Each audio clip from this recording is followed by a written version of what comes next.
कुछ ही मिनट में wind up करूंगा।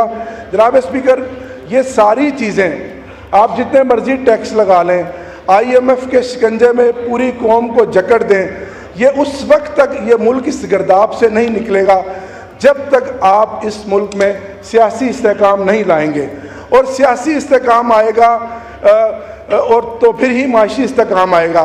लेकिन दूसरी तरफ हुकूमत ने पिछले 9 मई से बिलखसूस और उससे पहले जो सियासी इंतकाम की इंतहा की है और जो फस्तायत और जो गुंडागर्दी और जो हुकूमती और पुलिस पंजाब का बेदरेग इस्तेमाल है, हम उसकी मजम्मत करते हैं। कल अदालत में पहली बार जनाब स्पीकर बताया गया, आप भी एक पॉलिटिकल वर्कर हैं, एक प्रोसेस से हैं, कि 70 सालों में तहरीक इंसाफ वो पहली पार्टी है जिसके खिलाफ 1000 से ज़ायद मुकदमात दर्ज किए गए पंजाब के मुख्तलिफ थानों में झूठे और बेबुनियाद, और 5000 सियासी कारकुनों को गिरफ्तार किया गया।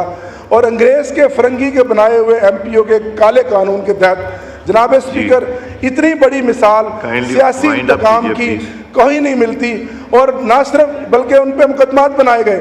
आज दिन तक हमारे लीडरान, हमारी खवातीन, हमारे कारकुनान जेल की कैदो बंद की सख्त अजियत वाली जेल काट रहे हैं, जिसमें हमारे बानी चेयरमैन इमरान खान दलेरी के साथ जेल काट रहे हैं, शाह महमूद कुरैशी साहब, महमूद रशीद साहब, सरफराज चीमा साहब, चौधरी इजाज साहब, और हमारी खवातीन इसी हाउस की मेंबर आलिया हमजा साहबा जो MNA रही हैं, जो पार्लिमानी सेक्रेटरी थी, आज 1 साल से। आमिर साहब प्लीज। जी सर, मैं वाइंड अप कर रहा हूँ सर, मैं अपनी बात को ख़त्म करके वाइंड अप कर रहा हूँ।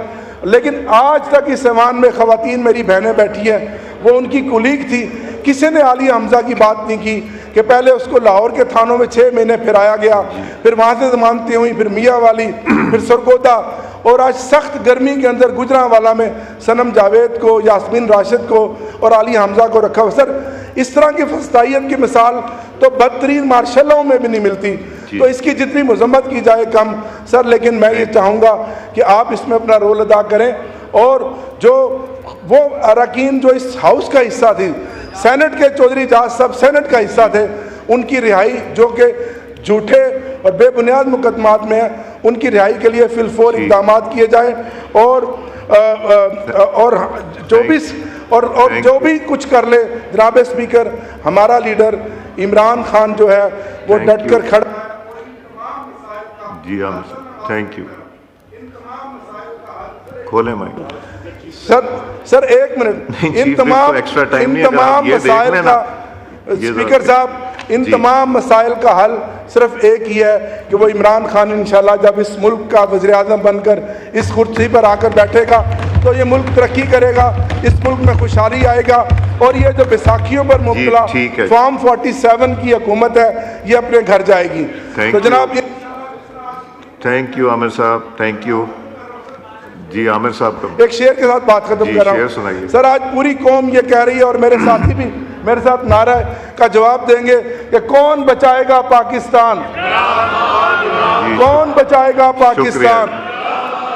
Thank you. उस शाहिद उस्मान इब्राहिम साहब जी शेर सुना दें जी आमिर साहब। कि अभी चिराग सरे राह को कुछ खबर ही नहीं, अभी चिराग सरे राह को कुछ खबर ही नहीं, अभी गिरानी शब में कमी नहीं आई, नजात दीदा और दिल की घड़ी नहीं आई, चले चलो कि अभी वो मंजिल नहीं आई। बहुत शुक्रिया।